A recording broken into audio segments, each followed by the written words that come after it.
आइए सुनते हैं आज की कहानी 99 का चक्कर। प्राचीन काल की बात है। असम के ग्रामीण इलाके में तीरथ नाम का एक कुम्हार रहता था।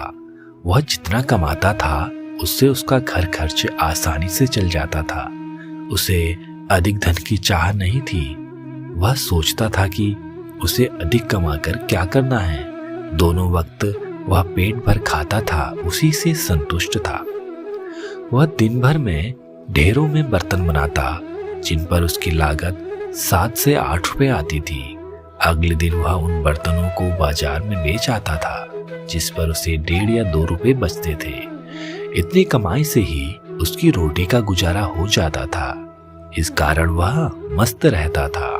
रोज शाम को तीरथ अपनी बांसुरी लेकर बैठ जाता और घंटों से बजाता रहता। इसी तरह दिन बीतते जा रहे थे। धीरे धीरे एक दिन आया कि उसका विवाह भी हो गया। उसकी पत्नी का नाम कल्याणी था। कल्याणी एक अत्यंत सुधड़ और सुशील लड़की थी। वह पति के साथ पति के काम में खूब हाथ बटाने लगी। वह घर का काम भी खूब मन लगाकर करती थी। अब तीरथ की कमाई पहले से बढ़ गई। इस कारण 2 लोगों का खर्च आसानी से चल जाता था। तीरथ और कल्याणी के पड़ोसी यह देखकर जलते थे कि वे दोनों इतने खुश रहते हैं। दोनों दिन भर मिलकर काम करते थे।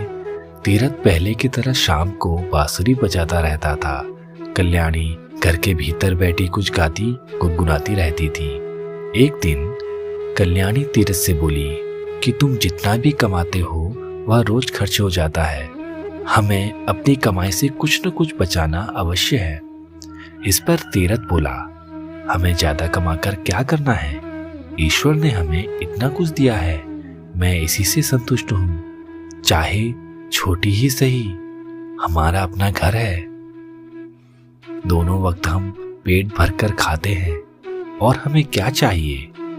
इस पर कल्याणी बोली, मैं जानती हूं कि ईश्वर का दिया हमारे पास सब कुछ है और मैं इससे खूब खुश भी हूं, परंतु आड़े वक्त के लिए भी हमें कुछ न कुछ बचाकर रखना चाहिए।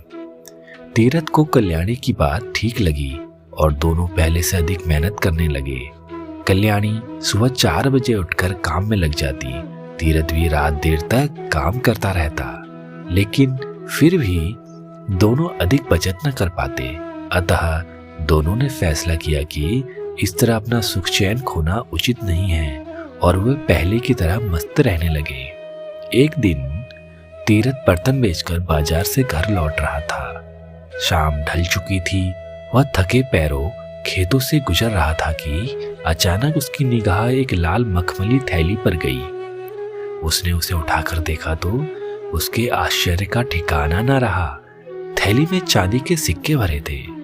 तीरथ ने सोचा कि यह थैली जरूर किसी की गिर गई है।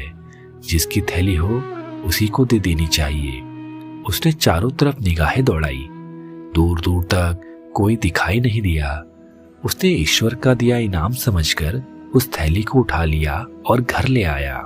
घर आकर तीरथ ने सारा किस्सा कल्याणी को कह सुनाया। कल्याणी ने ईश्वर को धन्यवाद दिया।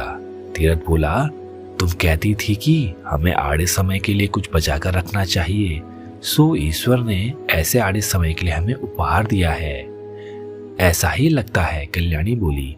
हमें गिनकर देखना चाहिए कि ये चांदी के रुपए कितने हैं। दोनों बैठकर रुपए गिनने लगे। पूरे 99 रुपए थे। दोनों खुश होकर विचार विमर्श करने लगे। कल्याणी बोली, इन्हें हमें आड़े समय के लिए उठाकर रख देना चाहिए, फिर कल को हमारा परिवार बढ़ेगा तो खर्च भी बढ़ेगा। तीरथ बोला, पर 99 की गिनती गलत है, हमें 100 पूरा करना होगा, फिर हम इन्हें बचाकर रखेंगे। कल्याणी ने हाँ में हाँ मिलाई। दोनों जानते थे कि चांदी के 99 रुपए को 100 रुपए करना बहुत कठिन काम है, परंतु फिर भी दोनों ने दृढ़ निश्चय किया कि इसे पूरा करके ही रहेंगे। अब तीरथ और कल्याणी ने दुगनी चौगनी मेहनत से काम करना शुरू कर दिया। तीरथ भी बर्तन बेचने सुबह ही निकल जाता, फिर देर रात तक घर लौटता। इस तरह दोनों लोग थक कर चूर हो जाते थे। अब तीरथ थका होने के कारण बांसुरी नहीं बजाता था, ना ही कल्याणी खुशी के गीत गाती गुनगुनाती थी। उसे गुनगुनाने की फुर्सत ही नहीं थी, न ही वह अड़ोस पड़ोस या मोहल्ले में कहीं जा पाती थी। दिन रात एक करके दोनों लोग एक एक पैसा जोड़ रहे थे। इसके लिए उन्होंने 2 वक्त के स्थान पर 1 वक्त भोजन करना शुरू कर दिया, लेकिन चांदी के 100 रुपये पूरे नहीं हो रहे थे। यूं ही 3 महीने बीत गए। तीरथ के पड़ोसी खुसुर फुसुर करने लगे कि इनके यहाँ जरूर कोई परेशानी है, जिसकी वजह से ये दिन रात काम करते हैं और थके रहते हैं। किसी तरह 6 महीने बीतने पर उन्होंने 100 रुपये पूरे कर लिए। अब तक तीरथ और कल्याणी को पैसे जोड़ने का लालच बढ़ चुका था। दोनों सोचने लगे कि 100 से क्या भला होगा, हमें 100 और जोड़ने चाहिए। अगर 100 रुपये और जुड़ गए तो हम कोई व्यापार शुरू कर देंगे और फिर हमारे दिन सुख से बीतेंगे। उन्होंने आगे भी इसी तरह मेहनत जारी रखी। इधर पड़ोसियों की बेचैनी बढ़ती जा रही थी।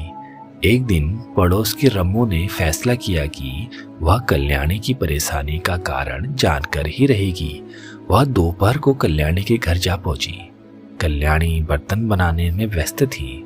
रम्मो ने इधर उधर की बातें करने के पश्चात कल्याणी से पूछ ही लिया, बहन, पहले जो तुम रोज शाम को मधुर गीत गुनगुनाती थी, आजकल तुम्हारा गीत सुनाई नहीं देता। कल्याणी ने यूं ही कहकर बात टालने की कोशिश की और अपने काम में लगी रही, परंतु रम्मो कब मानने वाली थी। वह बात को घुमाकर बोली, आजकल बहुत थक जाती हो ना, कहो तो मैं तुम्हारी मदद कर दूं। कल्याणी थकी तो थी ही, प्यार भरे शब्द सुनकर पिघल गई और बोली, हाँ बहन, मैं सचमुच बहुत थक जाती हूँ, पर क्या करूँ, हम बड़ी मुश्किल से 100 रुपये पूरे कर पाए हैं। क्या मतलब? रम्मो बोली तो कल्याणी ने पूरा किस्सा कह सुनाया। रम्मो बोली, बहन, तुम दोनों तो गजब के चक्कर में पड़ गए हो। तुम्हें इस चक्कर में पड़ना ही नहीं चाहिए था। यह चक्कर आदमी को कहीं का नहीं छोड़ता। कल्याणी ने आश्चर्य व्यक्त करते हुए कहा, तुम किस चक्कर की बात कर रही हो? मैं कुछ समझी नहीं। अरे बहन, 99 का चक्कर।